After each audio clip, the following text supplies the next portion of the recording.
Aujourd'hui au podcast, on reçoit celui qu'on appelle encore Monsieur le maire. Et j'ai encore ma petite demande que je vous fais à chaque semaine, comme on est encore un petit bébé, un nouveau podcast.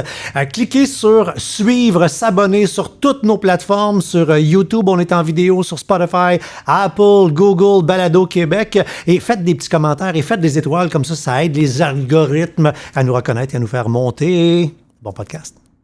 Balado, épisode 7. Denis Coderre. 3, 2, 1. Il y a un éléphant dans la pièce, on va régler l'éléphant. C'est ça, tu veux savoir. Combien de Marie de Montréal. J'ai perdu? Non, j'ai perdu? 127 livres. 120, quand même, hein? Marie de Montréal. J'aime Montréal d'amour. Ouais. Je suis en train d'écrire un livre. OK. Je peux pas régler de compte. La vie est trop courte. Mais j'ai jamais vraiment fait le bilan. Mon nom est François Charon. Devant un verre de bulle, je rencontre des gens que j'aime et qui m'inspirent pour découvrir leur vraie couleur et ce qui les motive. Préparez-vous à du positif, car malgré les montagnes russes, l'objectif est de terminer ce podcast en disant « Ouais, la vie est belle ». Denis Coderre, salut! Comment ça va, François? Hey, vraiment bien. Enfin! Bienvenue ici. Ouais, Colin! C'était de ma faute. On a remis notre date une couple de fois. Non, mais je voulais voir si t'étais patient. T'as passé le Eh test. boy, patient, tu dis? Non. Mais j'ai Un plat mijoté a plus de saveur. Oh! Donc, j'ai mijoté devant Je moi. fais bien de la mijoteuse de ce temps-là, c'est pour ça. Mon comfort food. Pendant le jingle, c'est fou, hein, tu sais, le jingle part, on se met du push-push, on se nettoie Ah ouais. les mains. Puis On bon, se nettoie les mains pour parler. Ça va le bien? concept, c'est de prendre un verre de bulle Ouais. avec des gens que j'aime. Puis dans le fond, Ça part bien le podcast. je me fais plaisir avec ce podcast-là. C'est que ça me permet d'inviter. Tu sais, on s'est croisés souvent. Ouais. On n'a jamais eu l'occasion On de s'est jamais s'asseoir. parlé, dans le Jamais eu fond. l'occasion de s'asseoir pour jaser. Puis là, ben, tu fais un podcast. Toujours que ça Jase se avec le monde. passe. Exactement. Et je crois comprendre que tu aimes les bulles. C'est le concept de prendre des bulles. Parce que si je me fie à ton Instagram, où tu Ouais. vois, tu as des amis qui aiment les bulles parce que tu as voyagé juste avant le lockdown. C'est un concept. Puis il y a une photo de toi à l'aéroport à Paris qui, pas de Ouais. toi, mais d'un étalage de bulles. Oui. C'est un groupe alimentaire pour toi, les Gros bulles? spécial. Ou pas? Écoute, le raisin, c'est... Ben oui, un non, mais fruit. c'était C'est un oui. fruit. Oui, exactement. Voilà, C'est important de c'était dans prendre mon des défi fruits. 30. Alors pour les gens qui sont sur YouTube, mes mains sont désinfectées, j'ai le droit. Je suis le Ouais. serveur. Voilà. Le verre aussi. Oui, tout. Regarde. T'es en train de virer fou, là. Santé, monsieur? Bonne année. Santé. Bonne année, toi. On va régler, là, il y a un éléphant dans la pièce, on va parler, on va régler l'éléphant. C'est ça que tu veux savoir. Combien de Marie de fois Montréal. j'ai perdu? Non, Combien de non, fois j'ai perdu? 127 livres. 120, quand même, hein? Hein? On va en parler de C'est ça. pas pire, Marie de Montréal. Tu sais que j'ai été animateur Il radio veut aussi, rien fait que savoir, je les peux... cœurs. OK, c'est correct, on n'en parlera pas. C'est correct. Eh non. J'aime Montréal d'amour. Ouais. Je suis en train d'écrire un livre. OK. Puis je trouvais ça... Regarde, à 57 ans, je veux pas faire une biographie, puis mais je veux pas régler de compte. La vie est trop courte. Mais j'ai jamais vraiment fait le bilan. Tu sais, quand je suis devenu maire, cette métropole-là a un potentiel extraordinaire, inouï. Puis on s'en sert pas assez.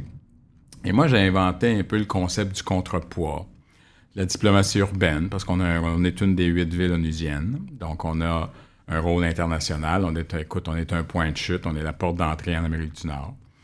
Réalité de développement social. J'ai mis en place la politique des enfants pour les nourrir dans les écoles avec le docteur Julien et puis avec le Club des petits déjeuners notamment. Donc, j'ai fait beaucoup de choses en ce sens-là. Puis là, on est en pandémie. Ouais. On est une crise hors du commun. On parle de racisme systémique. On parle de problèmes tant au niveau des Autochtones, puis tu te souviens, j'ai changé le drapeau avec eux, puis on a mis en place la commission le statut de réconciliation, parce qu'il y avait eu la Grande Paix en 1701 avec l'ensemble des nations, puis on l'a pu, avec le 375e, on l'avait refait. Bref, faire une longue histoire courte. J'ai dit, OK, bilan, un peu de mon histoire. C'est quoi le problème de Montréal? Puis c'est pas un livre belle-mère, là, on s'entend, là. Mm-hmm. Puis moi, j'ai toujours dit que l'avenir passe par les villes. On ne visite plus les pays ou les continents. Ben non, c'est des villes, clairement. C'est toutes des villes. Dans les 20 prochaines années, Tu vas à Barcelone, tu vas à Paris, tu vas à New York.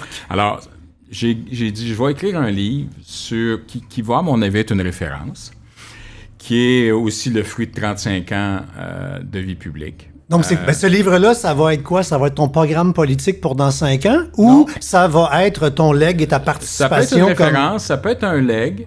Ça peut être... En fait, c'est une réflexion, parce que je veux pas partir en peur, là, puis je veux pas me prendre pour un autre. Montréal mérite, justement, des fois, qu'on prenne un recul, puis qu'on en parle davantage. Et puis, moi, je suis pas le type qui allait toujours demander... J'assumais. Moi, je pense que ça prend un Montréal pour tous les Montréalais. Je pense qu'il faut assumer Montréal aussi, puis s'assumer. Puis la fonction de maire, pour moi, était probablement une des plus belles choses qui me soit arrivées. Tu sais, j'étais un adepte. À l'époque, je ressemblais à Camillien Hood, là, mais j'aimais plus Jean Drapeau. Mais Jean Drapeau, justement, lui, a réussi à se faire réélire après avoir été battu. Oui. Est-ce que je suis en réflexion? Je suis toujours en réflexion. Je dis toujours à la blague, j'ai été président de classe en maternelle. Fait que c'est dans mon ADN. Mais je suis pas là. J'ai encore des choses à régler avec moi-même. J'ai des mandats exceptionnels. Regarde, je suis ambassadeur de la Fondation de l'Hôpital Général Juif, qui me permet d'avoir les deux pieds sur terre, tant au niveau de la philanthropie qu'au niveau de la santé. Puis je travaille avec le Dr Weiss, notamment, pour créer un centre de recherche, financer un centre de recherche. Je suis avec Stingray, donc je suis dans la diffusion culturelle. Mm-hmm. J'ai des mandats, un mandat exceptionnel parce que je suis un maniaque et d'espace et de cinéma, puis je suis avec le studio Félix et Paul, qui a gagné plein de prix et puis qui a eu la première caméra au niveau de la Station spatiale internationale. Puis tu sais qu'on va vivre au mois d'octobre, à la fin d'octobre, le 20e anniversaire de la présence humaine. Et puis les David Saint-Jacques et compagnie. David, c'est lui qui a mis notre caméra là-bas. Puis on a fait on est avec Time. On a fait des films exceptionnels, puis on va lancer tout ça. Alors moi, regarde, je vis des choses, je travaille beaucoup. Oui. Puis regarde, on verra. C'est sûr, regarde, je suis pas fou, là, tout le monde me parle. C'est-à-dire que les gens m'en parlent. C'est flatteur, mais des fois, il faut faire une distinction. Mais tu sais, quand t'es rentré, je te dis comment ça va, tu me dis d'après toi. Puis c'est un d'après toi qui criait « Oui! » Ah, ça va bien. Moi, à un moment donné, là, puis je l'ai raconté, mon histoire, là, tout le monde en parle notamment, là. Moi, là, quand j'ai perdu, ça a été aussi une façon de me sauver la vie. Et puis... Mais un coup de batte de baseball d'en face aussi. Ouais, non, mais ça aussi, là, puis avec tout ce que ça comporte. Mais honnêtement, j'étais pas bien. Et puis, je me suis dit, OK, dans un premier temps, je vais m'occuper de ma famille que j'ai négligée. Je dis toujours, j'ai été peut-être un bon maire, mais j'étais un très mauvais père. Donc, il est temps que je prenne ça. Deuxièmement, je vais prendre soin de moi. Écoute, je suis monté à 320 livres au-dessus, là. Puis après, j'ai dit, j'ai le droit d'être heureux. Alors, c'est fascinant parce que... J'ai pris ça sur moi, puis je bois des bulles avec François Charles. Ouais, non, mais quand même. Les invités, je leur fais faire un profil Nova, un test psychométrique. Ben puis, oui. Tu m'envoies... non, c'est une thérapie qu'on fait ou c'est une entrevue? C'est ça, regarde. La vie est tout le temps une thérapie, dans le fond, parce qu'on est en thérapie perpétuelle. C'est un remake du Dr Mayou. Dès qu'on prend une bière avec un chum, c'est un peu une thérapie des gens partants. Là. Ah oui? Mais c'est fascinant parce que il y a deux Denis, d'après si on se fie au profil. Puis ce que j'aime de Nova, c'est que le Nova nous dit qui on est au naturel et qui la vie nous a amené, nous amène à être en adapté. Le petit Snow. Puis c'est fou. Tu sais, il y a des gens qui on a tous des Donc je vais apprendre à me connaître ça aujourd'hui. OK. Ben c'est le défi d'une vie, je pense. D'apprendre à se connaître. Moi, je travaille encore là-dessus, apprendre à me connaître au quotidien. Et plus je me connais, plus je suis heureux. Non, mais la journée que tu arrêtes d'apprendre, t'es fini, là. Là, il arrête pas de regarder, il s'étire, il regarde la feuille. Je check les couleurs. Oui, c'est qu'au début, mais avant les couleurs. Avant les couleurs. Bon, parle-moi à la fin. Le Nova nous parle de nos motivations. Mm-hmm. Puis les motivations, c'est ça qui fait qu'on met du gaz dans le char, qu'on a envie de se lever. Et on pourrait penser qu'un politicien, il y a comme valeur, tu sais, l'individualisme, puis tu sais, la rentabilité, puis t'as l'altruisme et l'idéologique dans le tapis. Moi, là, quand j'étais jeune... Moi, j'ai eu de la chance.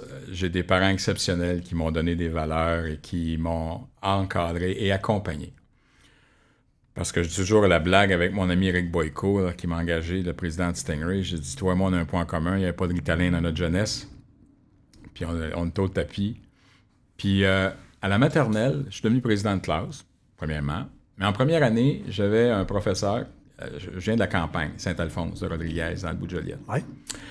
Mon père était président du comité de parents, tout ça. Puis, moi, j'étais un gars qui était extrêmement curieux. Je lisais à 3 ans, puis j'étais questionneux.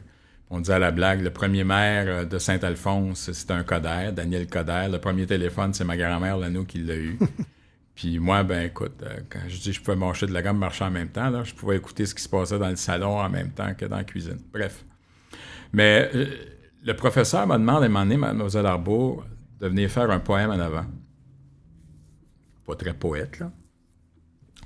Mais je me mets à parler d'enjeux, tout ça. La petite bonjour, elle m'en a fait faire un par semaine. Et ça a développé en moi. Puis j'étais servant de messe, parce que je suis oublié de te dire, le curé de la place, c'est un Coderre aussi. Contrôle total. Puis c'est Saint-Alphonse de Coderre. En fait, c'est Coderreville. OK, c'est bon. Dit Saint-Alphonse. Et puis, il y a eu toujours une révélation où, à chaque fois, moi, j'ai un père qui est raconteur, j'ai une mère qui est l'entre-gens, j'ai du sang irlandais, fait que non seulement je sais boire, mais j'ai une tête de cochon, puis j'étais un batailleur. Mais mon père, quand on allait prendre de l'essence, c'était des pompistes à l'époque, il débarquait tout le temps, puis il allait jaser avec. Ah, pourquoi tu fais ça?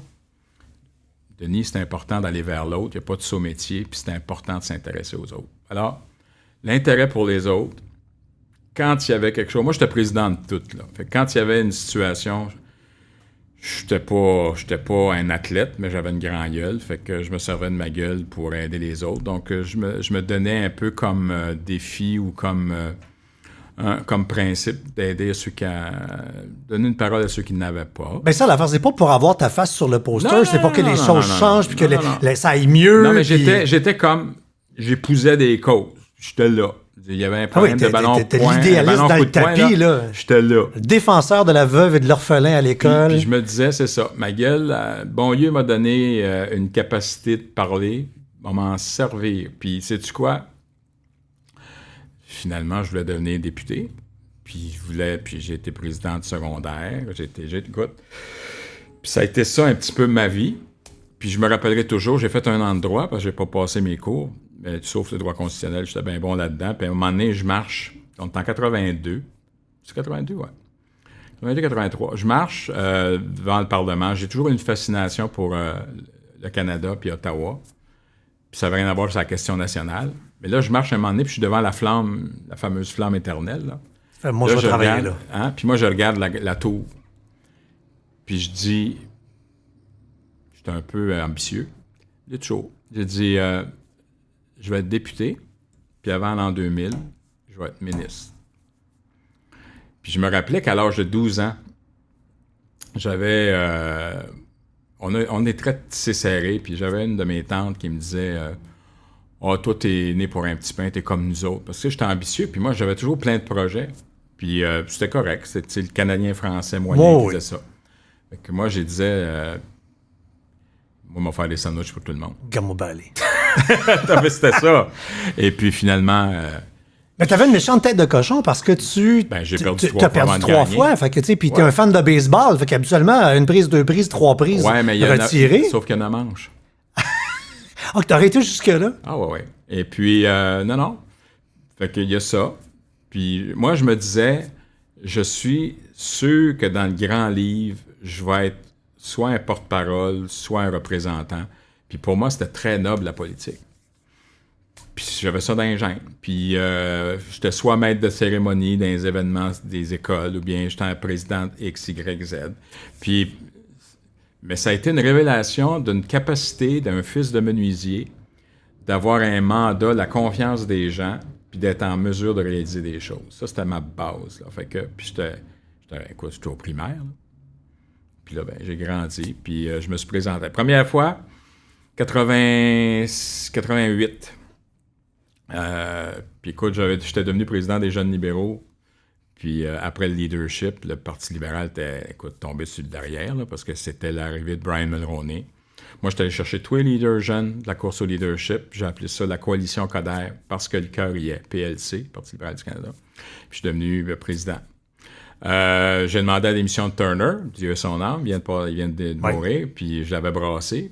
Puis moi, je contrôlais 80% du vote du conseil de direction.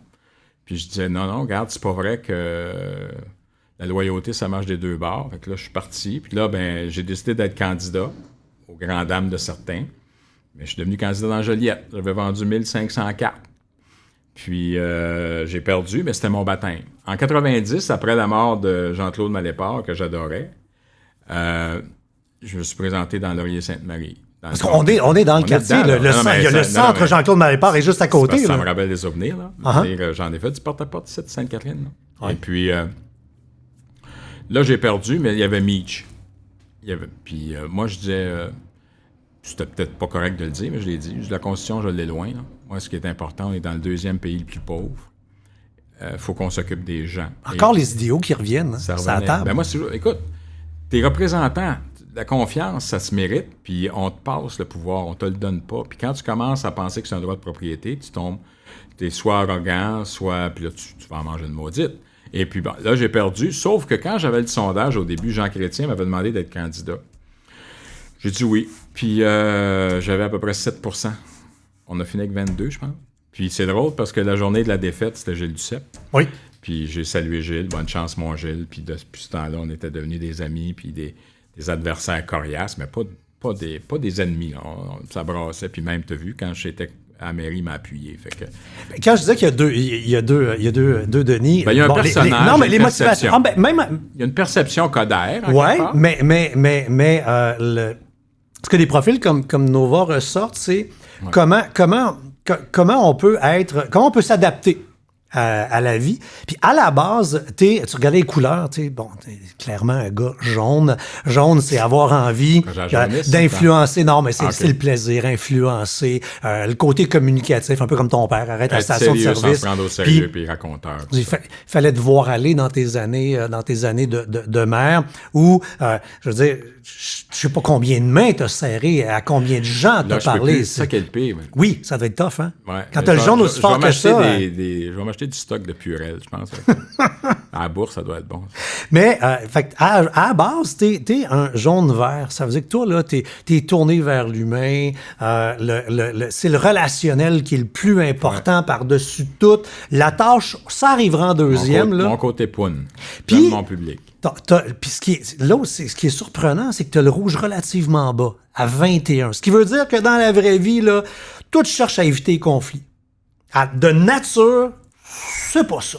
Et quand tu arrives en adapté, le rouge sort, toi, comme si t'en avais une caisse dans le sac à dos, prête à dézipper le sac à dos pour dire « Tain-toi, ah ouais, c'est par là qu'on s'en va, puis ça va opérer. » C'est mon côté irlandais. Moi, je vais te dire, je cherche pas la bataille, mais je suis un boxeur. Hein? Tu comprends deux choses dans la boxe. C'est qu'il y a de la technique, tu peux donner des coups, mais il faut que tu apprennes aussi à les éviter puis à lire ton jeu comme il faut.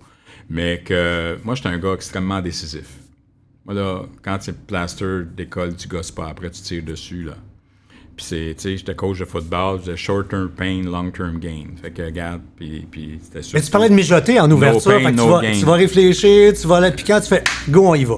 Je vais te raconter un secret. Je te dirais que même mes improvisations sont orchestrées. Moi, j'étais un gars de scénario. J'étais un gars qui était un joueur d'échecs. Je vois 6-7 coups à l'avance. Puis j'ai eu ce privilège et cette capacité de prospective, puis de voir les choses arriver. Alors, tu sais, c'est comme un GPS humain. Là. Quand je prends tel chemin puis c'est bloqué, je vois 2-3 options. Puis je suis capable d'avoir... Puis ça, j'ai fait un MBA pour Carl à un moment donné qui m'a donné une grille d'analyse assez exceptionnelle, où à l'époque, puis j'avais 40 ans, donc j'avais du vécu. Ça a été pour moi un des moments forts, je te dirais, dans mon apprentissage, puis qui me donnait une grille d'analyse. Puis je dis en anglais « Before I knew, now I realized ». Tu sais. Autrement dit, j'avais la connaissance, mais j'avais pas le... J'avais le concept, mais comment l'analyser puis où le placer, ça m'a permis là, de comprendre bien des affaires par la suite. Tu joues aux échecs avec la vie. C'est-à-dire, je ne joue pas aux échecs, mais je comprends la vie. OK. Et la nuance, c'est que je peux voir venir les coups. C'est parce que la vie n'est pas un jeu, là, mais je suis en mesure de comprendre puis de se dire, comment je te dirais, j'ai une capacité de voir l'arbre, mais de comprendre la forêt.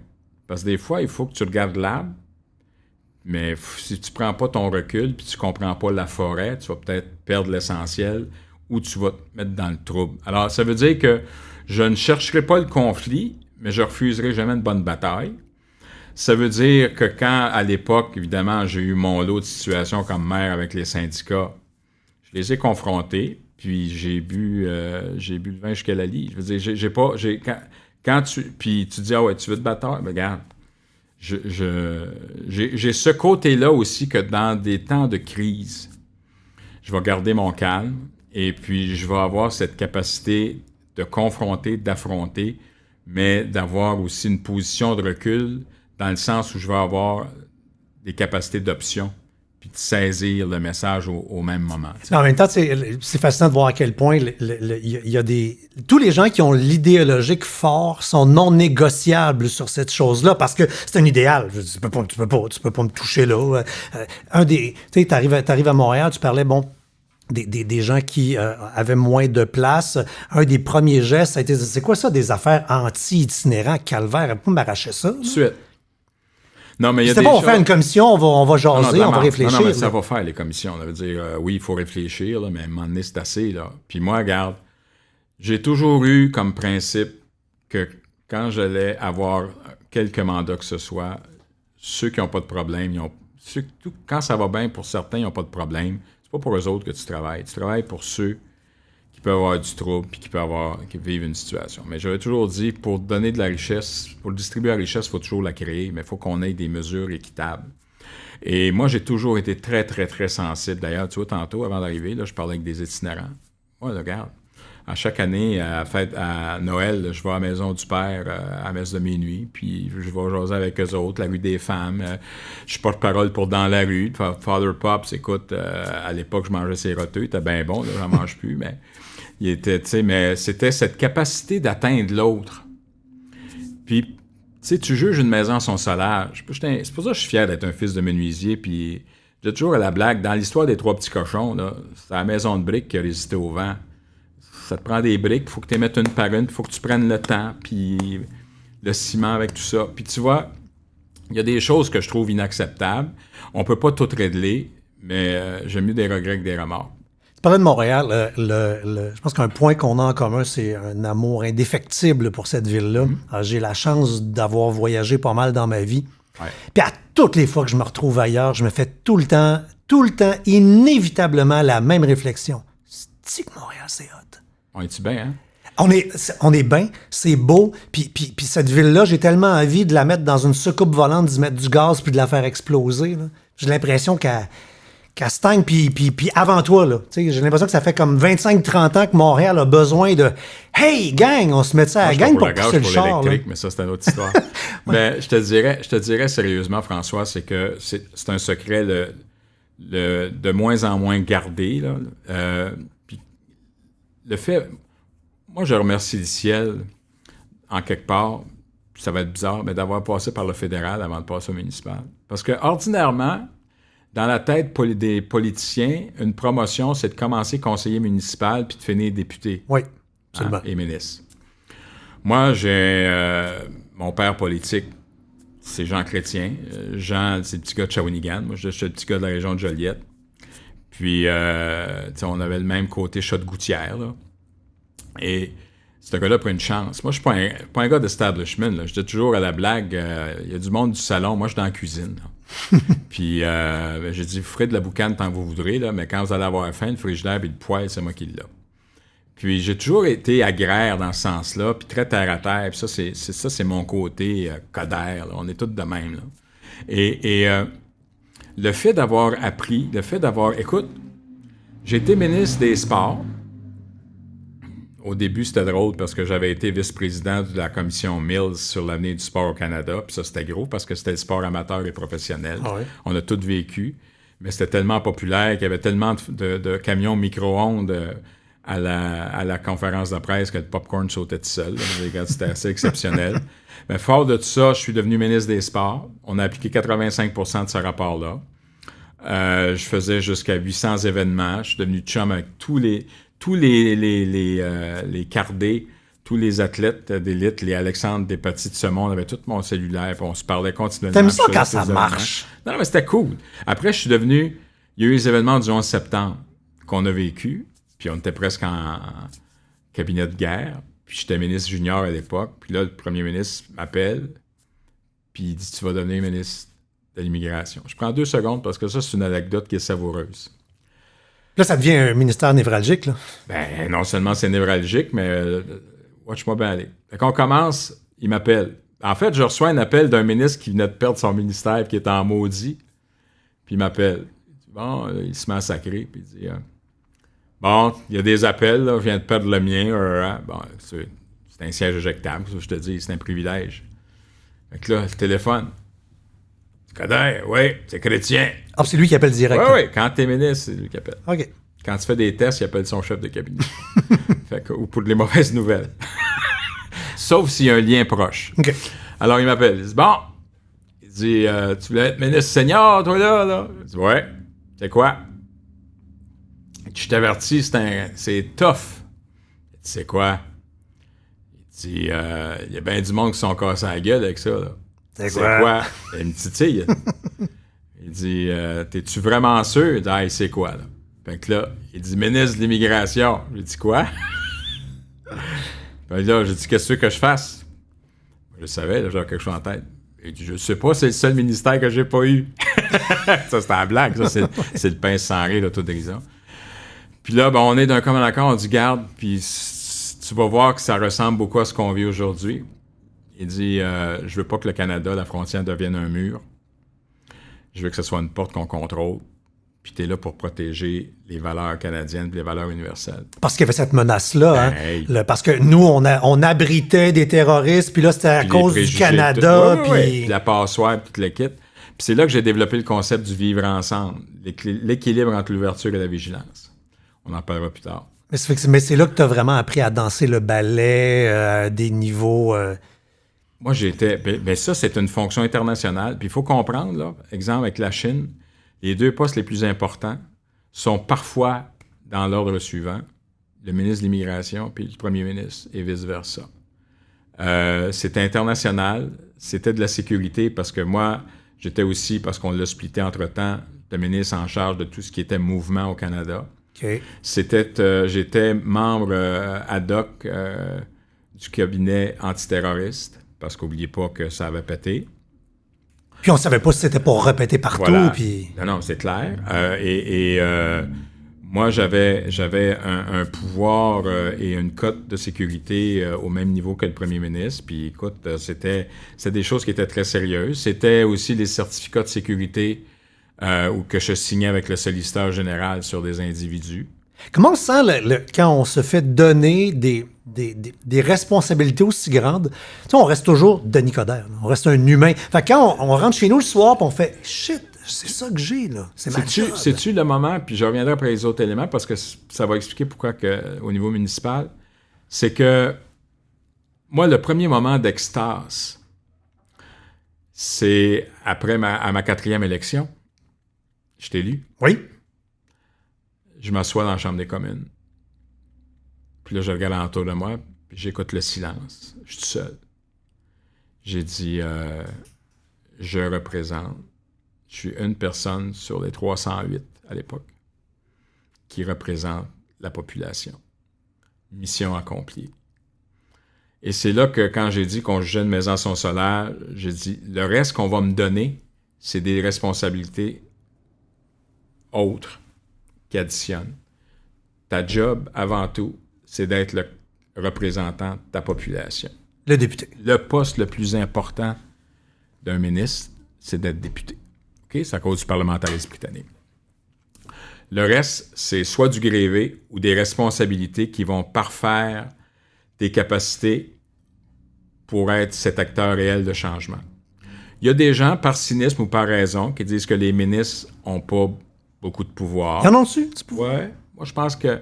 C'est-à-dire, ça dépend d'où tu viens, puis ça dépend de ce que tu fais. Parce qu'heureusement, il y a un appareil, puis un ministre ne peut pas faire tout seul. Là, mais ça prend... l'équilibre, là, ça veut dire que moi, je m'assois avec mon sous-ministre. Une autre anecdote. Je deviens ministre de l'Immigration, puis Michel Doré, un sous-ministre, qui est un ancien sous-ministre des Communications de Québec, qui est devenu sous-ministre de la Citoyenneté et de l'Immigration à Ottawa. Puis on est peu de francophones sous-ministres, hein? Puis moi, là-dessus, je suis très nationaliste. Fait qu'il vient me voir, il dit « Bon, monsieur le ministre, il faut que je vous briefe. » OK, il vient me voir. Là, il m'arrive avec, écoute, c'est pas des farces, là, 8 personnes. Puis il y avait 2 gros cartables dans chaque bras, pour moi, pour faire un équilibre, pour avoir un débalancement d'épaule. Il a dit « Qu'est-ce que tu fais de site? » On est venu vous briefer, monsieur le ministre. Là, il dit, on va mettre 2 choses au clair. La première, puis je pince sans rire comme chrétien. Je dis, je sais pas lire, fait que ça me prend une page. Ouais, ça, c'est chrétien. Il a volé. C'est lui qui l'avait. C'est clair. C'est sûr. Puis j'ai dit, garde là, on va faire une affaire ensemble. 8, il y en a trop. Toi, puis ton bras droit, moi, puis mon chef de cabinet. Mais ce qu'on va faire, par exemple, c'est qu'à chaque semaine, tu vas venir avec ton cabinet, je vais venir avec mon cabinet. Il n'y a plus de titre. On se dit tout. Tu as le goût de m'engueuler? Go. Bonne chance. Mais au bout de la ligne, t'oublies jamais que le gars qui est élu, c'est moi. Puis quand la décision est prise, elle est unanime. Moi, je te promets une chose. 1, c'est toi le sous-ministre, c'est toi qui vas gérer le ministère. Je ne ferai pas de micromanagement. Je vais définir les orientations, puis là, c'était mon vivre ensemble, l'équilibre entre l'ouverture et la vigilance.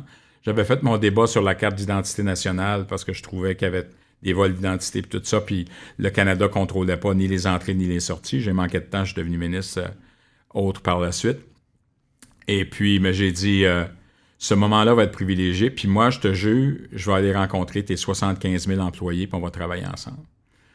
C'est probablement un des seuls moments, je te dirais, dans l'histoire, puis c'est les fonctionnaires qui me disent ça, j'ai jamais eu d'enveloppe contre moi. Les enveloppes, ça, c'était les fuites qu'on donnait aux journalistes, parce que bien souvent, puis moi, même les premiers, parce qu'on m'a essayé, il y avait eu un problème de faux étudiants de la Tunisie qui étaient venus. J'avais fait une conférence de presse à l'aéroport de Montréal. Il dit « Ah, monsieur Coderre, il y a eu 125. » Je dis « Non, il y en a 198. » C'est ça qu'on va faire. Bang, bang, bang. Tu vois, la ligne était tracée.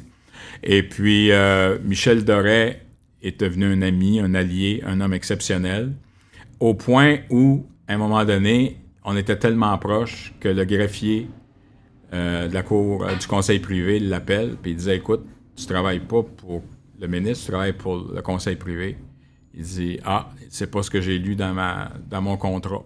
Moi, j'ai un ministre, puis je travaille avec le ministre. » Tu vois, là, ça faisait une... Donc, clairement. Puis moi, j'ai toujours dit, il n'y a pas de gros ministères, il n'y a que des petits ministres. Moi, j'étais ministre des Sports. J'avais un budget de 23 millions quand je suis arrivé, était dépensé à moitié. Mais j'ai fait plus les nouvelles que le ministre Paul Martin puis le ministre des Affaires étrangères en même temps, puis j'étais présent sur le terrain, puis je disais, vous allez entendre parler de nous autres. L'antidopage à travers ça, l'antidopage, puis ça a marché au bout. Tu comprends? Par la suite, je suis devenu... Il y a eu la guerre punique, que je t'appellerais, entre le clan chrétien et Paul Martin. Ouais, ça a brassé. Mais, puis probablement parce qu'il en restait moins, il était obligé de me garder pour un mandat. Fait que je suis devenu ministre négociateur des pensionnats autochtones, porte-parole des Métis puis des Autochtones hors réserve, président du conseil privé, président de la francophonie. Je sais pas si tu le sais, là, mais je viens de te parler d'immigration, je viens de te parler de sécurité, je viens de te parler de vivre ensemble, je viens de te parler contre le racisme, je viens de te parler d'affaires autochtones, je viens de te parler de conseil privé. Ça, c'est de la gouvernance et puis tout ce qui touche la fonction publique notamment. Je viens de te parler de francophonie, donc d'international. Puis après, j'ai perdu mon ministère. Je suis devenu conseiller spécial du premier ministre pour Haïti. Quand je suis devenu maire, tu sais, moi, je dis toujours, le pouvoir, c'est comme la boisson, c'est pas tout le monde qui supporte ça. Moi, j'avais pas le syndrome de la limousine, là. Quand je suis arrivé maire, non seulement j'étais prêt, et je me suis dit à moi-même, il y a quelqu'un qui m'a préparé pour ce job-là. Mais maire, là, quand tu es arrivé à la mairie de Montréal, ouais. Puis c'est fascinant parce que il y aura une partie de ta vie professionnelle et politique où tu auras payé, sans que ce soit de ta faute, contre des crottés qui ont abusé et qui ont scrappé nos systèmes, scandale les commandites alors que tu es au fédéral. Tu arrives à Montréal, tu ramasses un Montréal où être une entreprise privée, c'était malsain. C'était écœurant. J'ai milité pour aider les entreprises à prendre le virage. C'est un peu comme ça qu'on s'est connus quand tu étais maire de Montréal. Mm-hmm. Et je me rappelle très bien que tu m'as dit texto, tu sais, François, on peut pas faire affaire avec vous autres parce que c'est plate, mais tu as une compagnie. Comme si le capitalisme était rendu méchant à l'époque. Montréal avait tellement mangé des claques à la gueule, ça n'avait pas d'allure. Toi, tu te retrouves maire de Montréal. Les entrepreneurs sont pas bienvenus dans l'écosystème politique parce qu'on est considéré comme des crosseurs et des crottés. Les infrastructures sont anéanties. L'eau fuit littéralement de partout. Tu sais, tu parlais tantôt de l'importance du solage, là. C'est comme inspecteur du bâtiment, mais quand en tu t'es fait- assis, là, t'as dû capoter un peu. Là. Moi, en fait, non, j'ai pas capoté parce que moi, je carbure aux crises. Puis, il y a des leaders attentistes, puis il y a des leaders qui, dans le temps de crise, se révèlent. Qu'est-ce que t'aimes d'une crise? C'est une opportunité. À trouver une solution. Ouais. Et c'est un challenge, mais c'est là que tu vois les vrais. C'est là que tu vois comment tu fonctionnes dans l'adversité. C'est là que tu vois tes vrais amis. C'est là que tu vois ce qui est circonstanciel ou pas. Mais n'oubliez pas une chose, là, parce que au fédéral, je te critique notamment de la défense. C'est là que je suis parti en Afghanistan. Mais 80% de tout ce qui s'appelle l'appel d'offres, le procurement, au niveau des travaux publics, c'était militaire. Et puis ça dépense de l'argent. Là. Dépense, c'est un understatement. Fait que moi, j'ai dit, quand je vais devenir maire, si on veut régler la question de la corruption, je vais créer l'inspecteur général, qui est un concept militaire anglo-saxon. À l'époque, c'était au Pentagone un ancien général, par exemple. En France, c'est un vérificateur général avec des dents. Donc, il n'y a pas juste un pouvoir de recommandation, il y a une capacité exécutoire. Quand je vais aux États-Unis, au niveau du DEA à la ville de New York, il y a un pouvoir civil et criminel. Moi, j'ai dit, bon, pour tout ce qui touche les appels d'offres, en amont, c'est le système des check and balance, là, on va avoir cette capacité non seulement de s'attaquer à celui ou celle qui a gagné le contrat, mais à ceux qui ont soumissionné également. Et on va pouvoir travailler en amont et voir venir les coûts. Donc, c'est un antidote contre la collusion. Mais je vais aller chercher une personnalité qui va cristalliser et symboliser ce que je veux faire. Donc, c'était le messager et le message. Moi, là, dans les 100 premiers jours, on a raidé, là. Puis j'étais allé chez Denis Galland, qui était le vice-procureur. Big. Hein, big. Le vice-procureur de Charbonneau. Fait que là, wow! Fait que là, j'ai dit, écoutez, là, la journée que je règle cette question-là, ou qu'on a une solution, là, on pourrait parler d'autres choses. Ça, c'est la première étape. La deuxième étape, écoute, on a 13 000 km de trottoirs, d'égouts puis d'aqueducs. Sais-tu comment ça coûte juste mettre ça à niveau? 2,1 milliards par année. Sais-tu comment qu'on mettait depuis plusieurs années? 600 millions. Moi, ma première sortie publique comme maire, comme candidat à la mairie, il y avait un trou sur Guy puis Sainte-Catherine. Oui, Sandré la Puis si ça avait pas, puis ça a été dangereux parce que si le tracteur ou le petit bulldozer avait pogné le tuyau de gaz, ça pétait puis ça a été épouvantable. En tout cas, bref. Alors, moi, j'ai posé des gestes, étape par étape, qui a eu un impact. Puis je disais toujours à la blague, pendant mes 4 ans de mandat, il n'y a pas eu de crise, de scandale ou quoi que ce soit, on n'a pas parlé de corruption, puis on a remis Montréal sur les rails, on lui a redonné une fierté, on lui a redonné une capacité de croire en elle. J'ai ramené l'international, etc., etc. Ça va faire partie du livre, tout ce bilan-là. Mais c'était une vision où je disais, l'avenir passe par les villes et que tout ce qui va se passer sur le territoire, qu'on aime ça ou pas, que ce soit social, durable ou économique, ça va être ça. Mais pour faire ça, tu as besoin d'avoir des outils de gouvernance qui vont te permettre de protéger le système. Puis moi, j'étais un extrémiste du centre. C'est de trouver l'équilibre dans extrémiste tout ça. du centre. Ouais. Trudeau disait radical center. Moi, c'est de trouver l'équilibre. Tu sais, j'ai le cœur à gauche et le portefeuille à droite. Ouais. Moi, j'ai pas de problème à ce qu'on fasse de l'argent. Il faut qu'on le fasse correctement. Mais si tu veux créer de la richesse, si tu veux distribuer la richesse, il faut en créer, mais il faut distribuer la richesse. Alors, tout ça, pour faire une longue histoire courte, c'est que on avait mis tous les outils en place qui nous permettaient de redonner les lettres de noblesse à cette ville. Puis c'est sûr, toi et moi, on aime cette ville d'amour. Mais l'autre étape, c'était de dire, OK, là, à partir de maintenant, je peux faire des partenariats. Je peux faire des partenariats pour tel ou tel dossier. J'ai mis en place un comité aviseur au niveau de l'entreprise. J'ai créé le poste de protecteur des itinérants. On a eu une stratégie assez exceptionnelle pour les enfants. J'ai posé des gestes très concrets sur le plan de l'environnement où on a, le premier ministre d'Alberta, puis la gang d'Alberta, puis de la Saskatchewan s'en souviennent quand j'ai bloqué Énergie Est. on est devenu super important et incontournable. Moi, ça c'est mon concept. Devenir incontournable sur le plan international. Président de métropolis, qui est le président de l'ensemble des métropoles et des grandes villes d'1 million d'habitants et plus dans le monde. Écoute, tous les grands de ce monde passaient par l'hôtel de ville. François Hollande, là, il est passé par l'hôtel de ville, il y a eu un fun noir. Là, il m'emmène, je m'en vais à l'Élysée après les événements de Je suis Charlie et tout ça. On a eu 30 000 personnes ici qui ont marché. J'ai été le premier maire hors France qui a été reçu à l'Élysée. Puis tu sais comment ça marche, là? C'est très protocolaire. Le président descend, me rejoint au portique, puis il me ramène. Et pour les Français, ça se fait pas, ça. Parce que là, c'est la pyramide, t'es pas au même niveau. Qu'est-ce que c'est ça, cette affaire-là? je deviens chum avec les Anne Hidalgo, les Sadiq Khan de Londres, Rahm Emanuel, qui est devenu mon grand chum, le maire de Chicago, mais l'ancien chef de cabinet d'Obama. Tu sais, quand à un moment donné, on parle de ville sanctuaire, c'était quoi? C'est que moi, je me suis adjoint Eric Garcetti, le maire de Los Angeles, Marty Walsh, le maire de Boston, on s'est jamais entendu, c'est Bruins, par exemple. J'avais Rahm Emanuel au niveau de Chicago, Bill de Blasio, New York.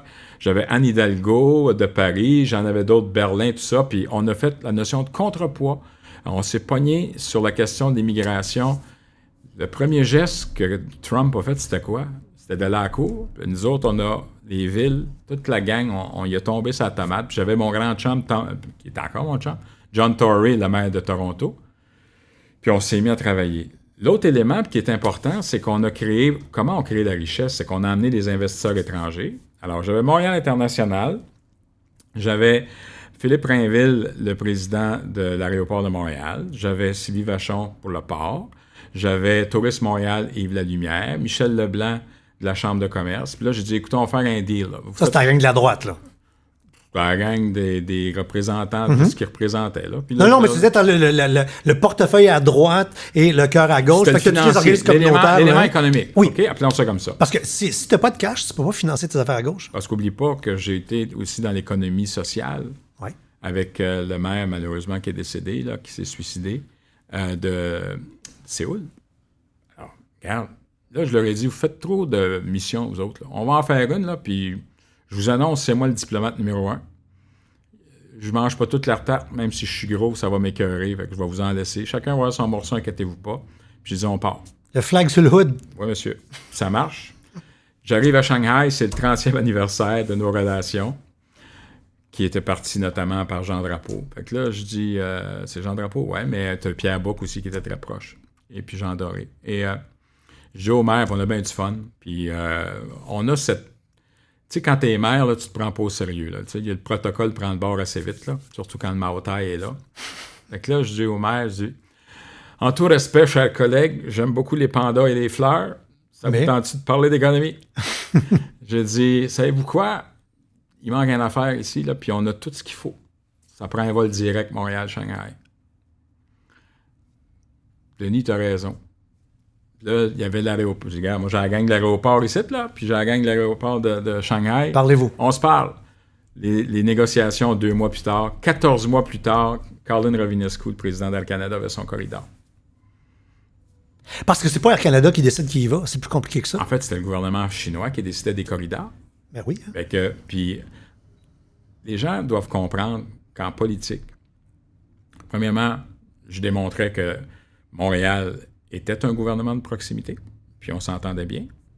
Puis on a augmenté, puis on a eu plein de vols directs. J'ai fait la même chose avec Tel Aviv, tout ça. Je dis pas que c'est juste à cause de Coderre, mais on a été une des cautions, puis on a fait cette diplomatie urbaine. C'est de même qu'une ville s'ouvre sur le monde, les gens viennent, puis là, ça part. Puis ça, c'était le côté économique. Puis on a eu un deal sur le tourisme, puis on a eu un deal sur ça, puis ça, tu sais. Puis c'était un point tel que moi, les consuls, là, c'était des alliés, puis ça devenait des ambassadeurs, puis toute la diaspora, parce que j'étais ministre de l'immigration, toutes les diasporas ici devenaient mes fers de lance, puis mes ponts, avec leurs mères patrie. Oui, le mot diversité, ça a tout le temps été... La diversité, c'est une plus-value. Oui. Alors, comme ça. Mais en même temps, ça me permettait, sur le plan politique, de jouer un rôle. Moi, là, au mois de novembre 2016, j'ai fait 4 villes, puis ça a comme pas d'allure. J'ai fait Beyrouth, j'ai fait Jérusalem, Tel Aviv, j'ai fait Ramallah, Palestine, puis j'ai fait Téhéran, en Iran. J'étais le premier officiel canadien à me rendre depuis 2012, quand on avait tiré à plat. Harper avait enlevé l'ambassade, avec raison à l'époque. Quoique je suis contre la chaise vide. Alors, je disais, puis on a joué un rôle dans les ressortissants. Là, je m'occupais aussi d'affaires consulaires. Alors, tu viens de voir le rôle d'une métropole sur le plan économique, social, politique. Qui est plus qu'on dit souvent, le titre du municipal, c'est ramasser poubelle puis faire l'asphalte. C'est ça. Ouais. C'est les Anglais, il y a un concept qui s'appelle la localization. Think global, act local. Donc, on pense de façon globale, mais on agit de façon locale.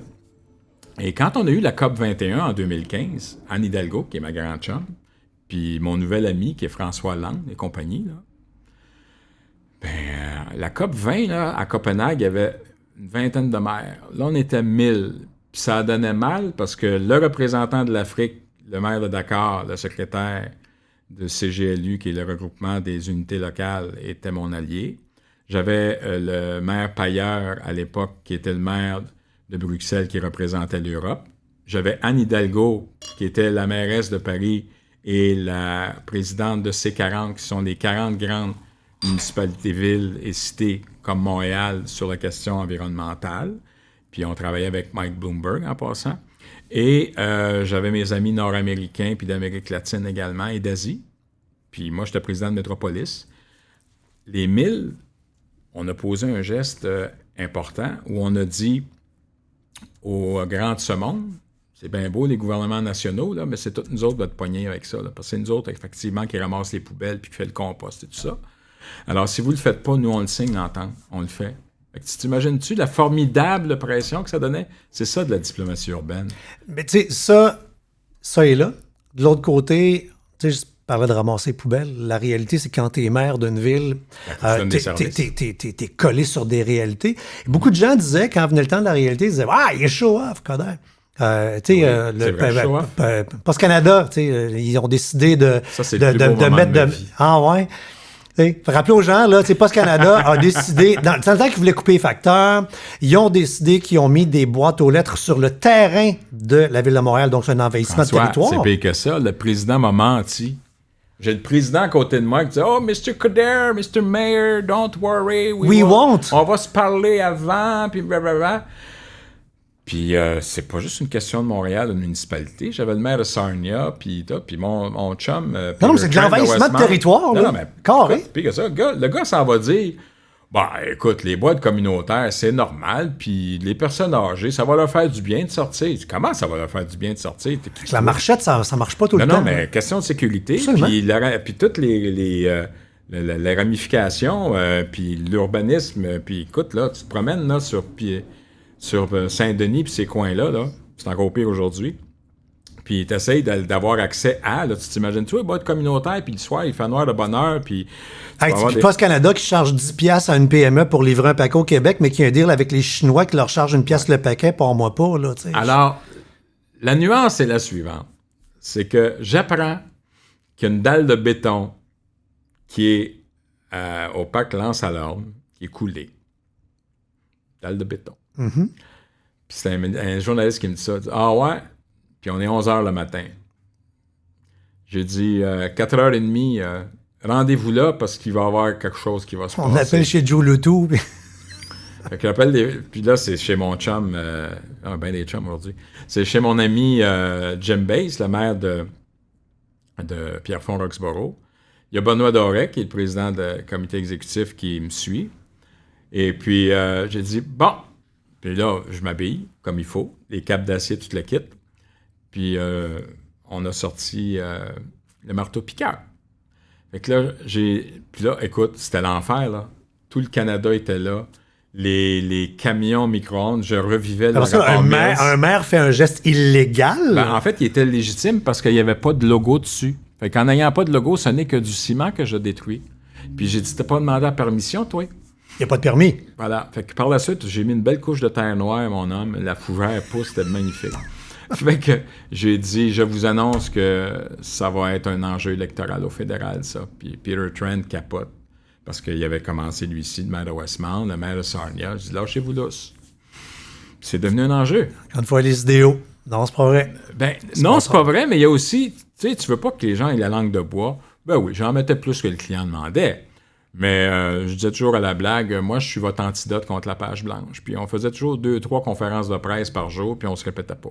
Et pour être antidote de la page blanche, on va jusqu'à se déguiser en mignon pour descendre dans les égouts. Ça, c'est une bonne affaire. Ça, ben, du temps mignon parce que je me suis rapproché de ma fille avec ça.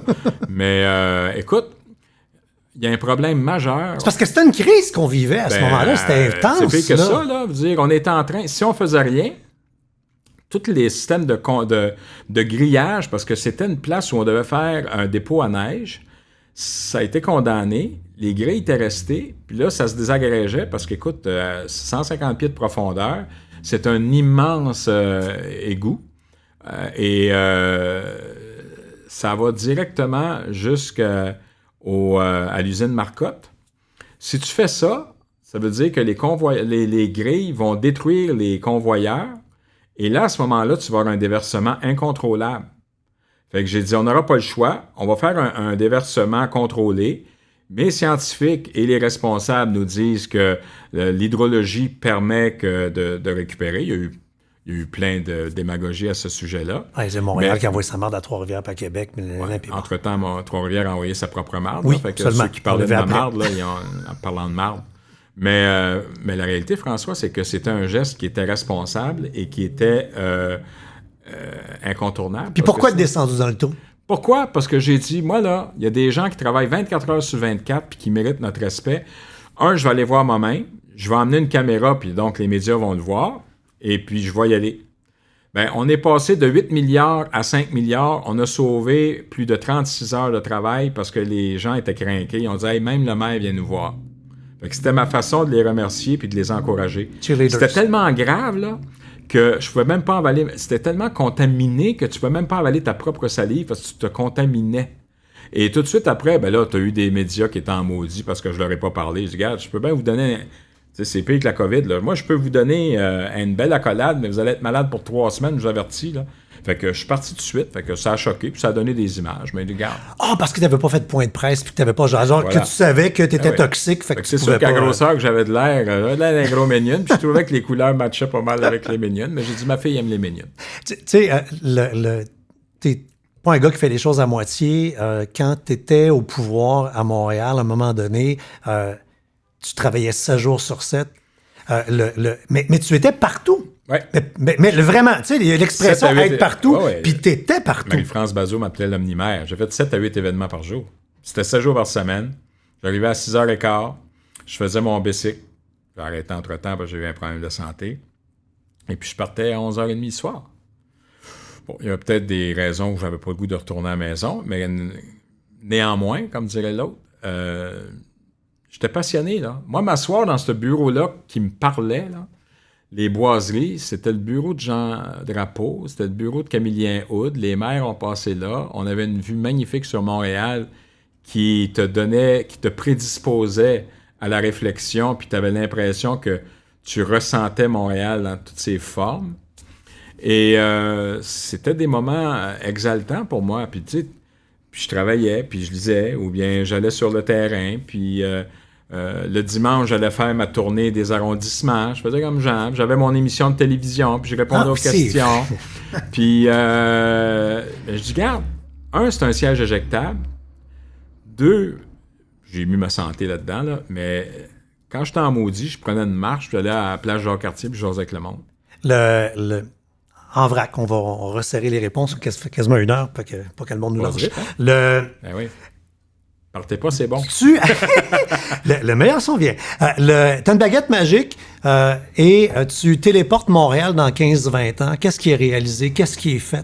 Tu sais, juste un projet de fou d'éclairer le pont Jacques-Cartier. Moi, comme Montréalais, ça a fait que j'ai construit une terrasse sur le toit de ma maison pour être sûr de voir cette chose-là qui est complètement folle. Il y en a qui ont critiqué. Ben, il y en a qui aiment critiquer, là, mais ils ont critiqué le 375e. C'était pourquoi? C'était pour se donner un break puis dire, garde, on va exprimer notre fierté, puis on va poser des gestes.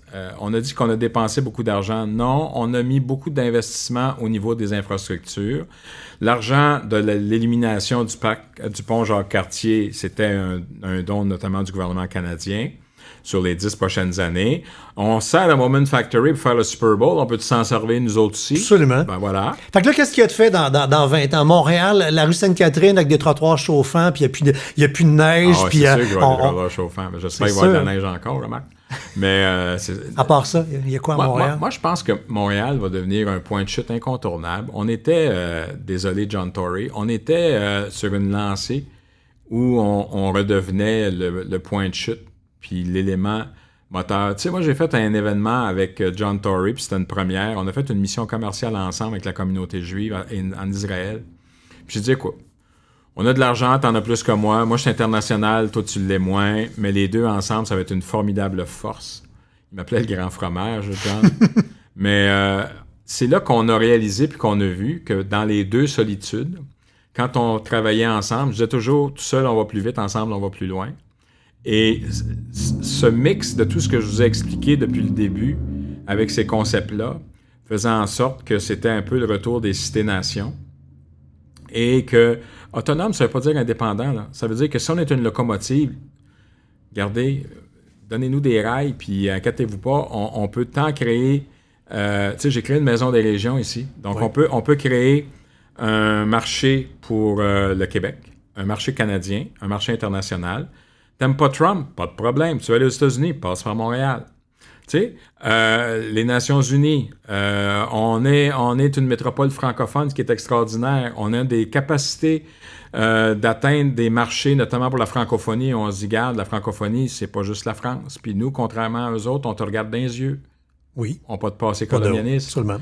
Et ça fonctionne. Il y a plusieurs Afriques, puis on les comprend. Avec le Commonwealth, même chose. On a un drapeau magnifique qui parle notamment des 4 grands peuples, plus les Autochtones.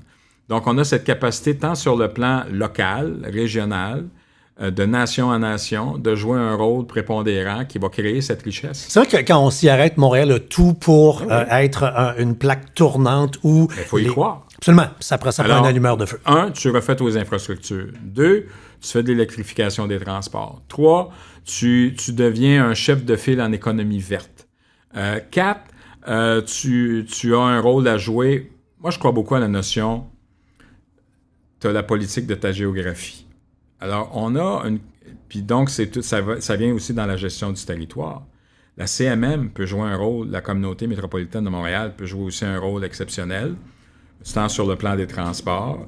On était là, nous, puis on a joué un rôle important sur la mise en place du réseau électrique métropolitain, le REM, qui va avoir lieu. Puis par la suite, au lieu de parler de banlieue, on va parler de périphérie, puis on peut faire comme l'Île-de-France, et puis tantôt, dans un premier temps, Montréal, après ça, tu au lieu d'être un contre l'autre, on peut se mettre ensemble. Après ça, tu vas dans la rive sud, la rive nord, tu sais.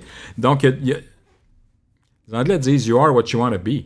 Alors, il faut juste doser l'humilité, mais d'être très ambitieux. You are what you want to be. Il y a quelques années, quand tu as frappé ton mur, tu n'étais probablement clairement plus qui tu voulais être, dans le sens que quand on se retrouve avec un poids qu'on traîne, puis tu as découvert la boxe, puis écoute, je t'ai vu sur ton Instagram la semaine passée. Ah, mon 500 livres. Ouais, ton tu leg bench 500 livres. Ouais. Non, mais tu sais, parce que si on pense à l'image du Denis Coderre vers la fin de ta vie active politique, puis de te voir, même j'ai regardé 3 fois le vidéo parce que t'as comme une sucre sur la tête. Non, c'est pas moi. Puis là, je disais, qu'est-ce que c'est pas lui? Puis c'est pas un montage. Je rewindais. C'est Ben, qu'est-ce que c'est lui? C'est moi.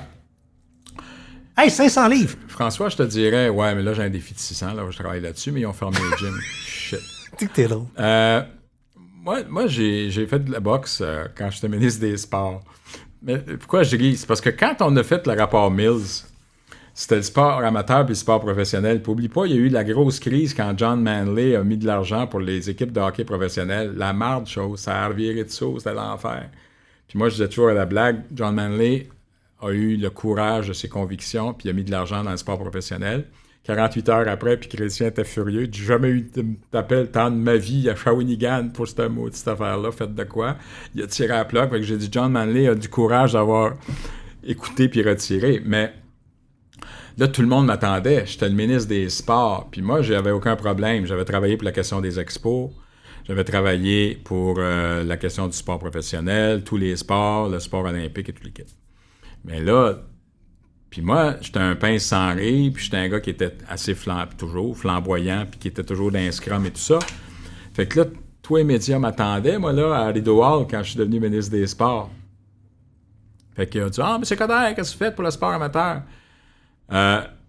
Fait que là, je dis deux choses. La première, je prends mon air très austère, je suis très, très sérieux. Là. Puis là, je regarde, là, puis là, je m'enligne pour une réponse de fond assez exceptionnelle.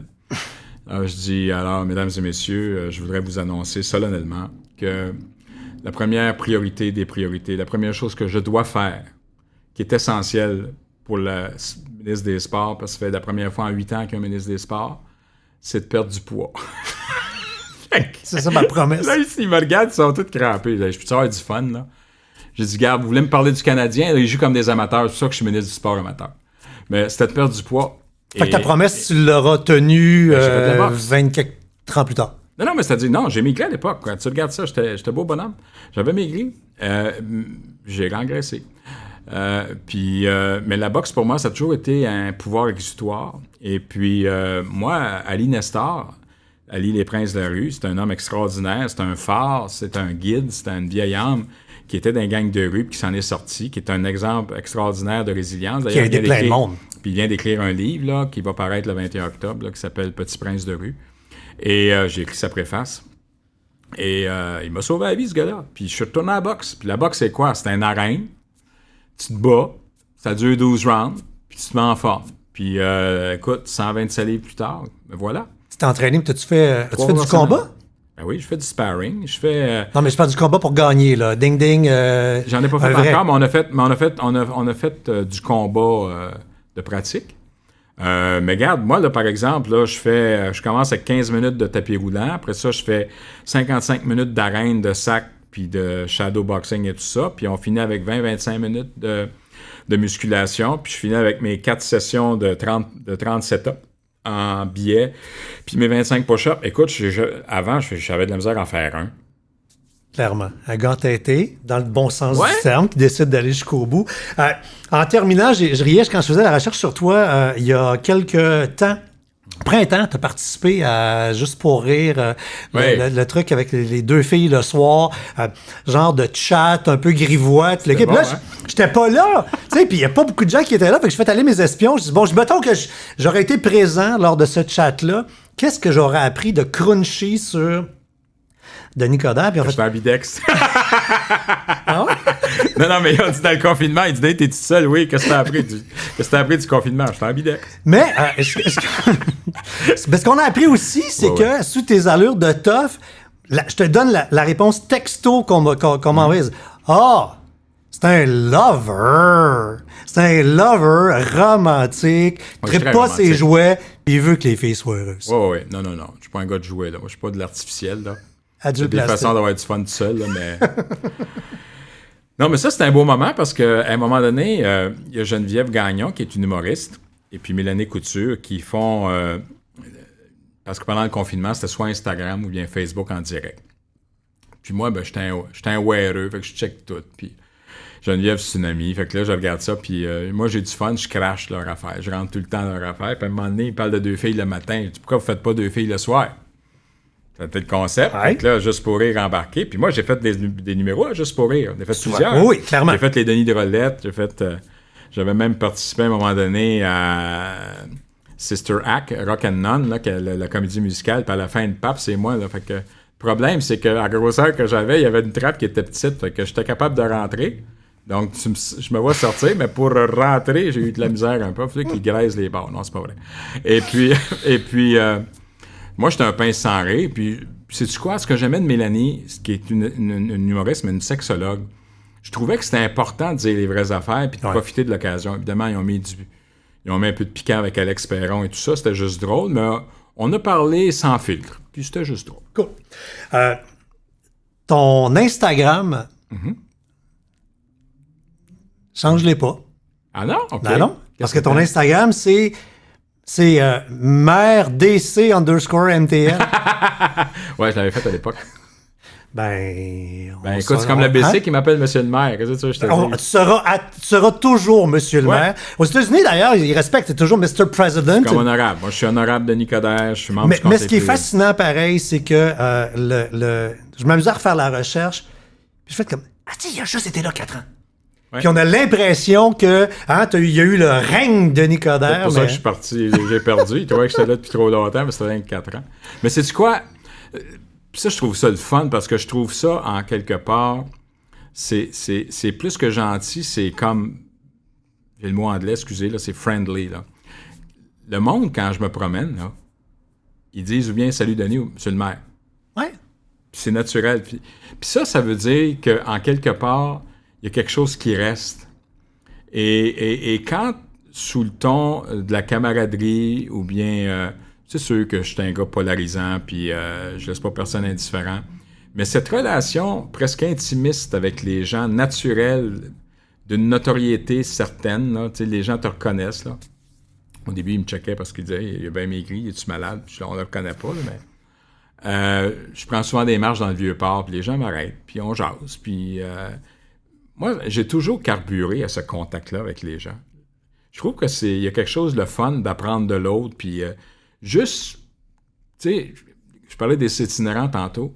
Combien de fois, quand vous passez devant un itinérant, vous détournez le regard, puis vous passez tout droit, parce que vous dites « Ah, il me donne de l'argent. » Tu sais, dans le fond, tout ce qu'ils veulent, c'est que tu les regardes dans les yeux, puis tu dis « Comment tu t'appelles? » Puis là, tu jases. Tu sais, tout à l'heure, là, c'est ça qu'on faisait. « Ah, tu t'appelles? Ah, Denis, je t'ai vu à la maison du père. Ah, monsieur le maire. » Puis ça, c'est pas... Cette appellation-là veut dire il y a quelque chose qui reste, puis il y a comme un lien qui s'est créé, en quelque part. Puis c'est ça que j'ai toujours voulu faire dans ma jeunesse, puis petit cul à maternelle, ou bien quand je faisais mon fameux poème, puis que par la suite, là, je parlais avec les gens, puis ils me disaient tout le temps « Ouais, vas-y, Denis », puis tu sais, moi, on me choisissait pas au ballon chasseur, mais on me choisissait pour défendre les causes, tu sais. Fait que, en quelque part, c'est ça l'accomplissement de ces 35 ans de vie publique, c'est que il y a une relation, en quelque part, qui est restée. Bon, l'avenir, on verra ce qui va arriver par la suite, mais là, ça, dans l'instant moment, présent, clairement, ouais. Je le sens. Tu vas bien. T'es bien. T'as l'air d'être content d'être là où tu es présentement. Ouais. Et je demande à mes invités de terminer. Parce que ceux que j'invite, je sais qu'ils vont avoir envie de le dire. On termine le podcast en disant le nom du podcast parce qu'on le ressent. Alors, Denis, est-ce que la vie, elle est? Ah, la vie est belle. La vie est très belle. Mais moi, je vais vous finir avec une citation. Ouais. Quand j'ai perdu, puis j'étais vraiment, vraiment pas bien, je suis parti 2 semaines à Miami où j'ai passé par l'ensemble de la gamme des émotions, puis même j'ai pensé au pire, honnêtement. Puis il en manquait pas gros, là. Mais j'ai une pensée pour mes enfants. Mais moi, je suis un maniaque de cinéma, je n'ai parlé tantôt un petit peu. Et puis... je vais faire une joke parce qu'il y a une mouche, là. Ah non, mais c'est la mouche du podcast. Non, mais c'est Biden. Comment il s'appelle? Oui, Pencer. là, oui. C'est Pencer. Mais à chaque podcast, elle débarque, il n'y a rien à faire. Je vais au cinéma. J'avais un ami qui est chasseur de tête, puis moi, je suis un adepte de Churchill. Je suis un maniaque de Churchill. Fait que je vais avoir The Darkest Hour. Et le film finit avec une citation. Puis là, j'ai dit mon joie le vert, pour pas dire mon calvaire. Tu me parles, toi, là. Puis il disait, la victoire n'est pas finale, la défaite n'est pas fatale. L'important, c'est d'avoir le courage de continuer. Je finis avec ça. Merci, Denis. Merci, François. À bientôt. À la prochaine. En espérant juste un souhait personnel, pouvoir faire un X à côté de ton nom de m'amener. C'est gentil. Merci, j'apprécie. C'était La vie est belle. À la prochaine.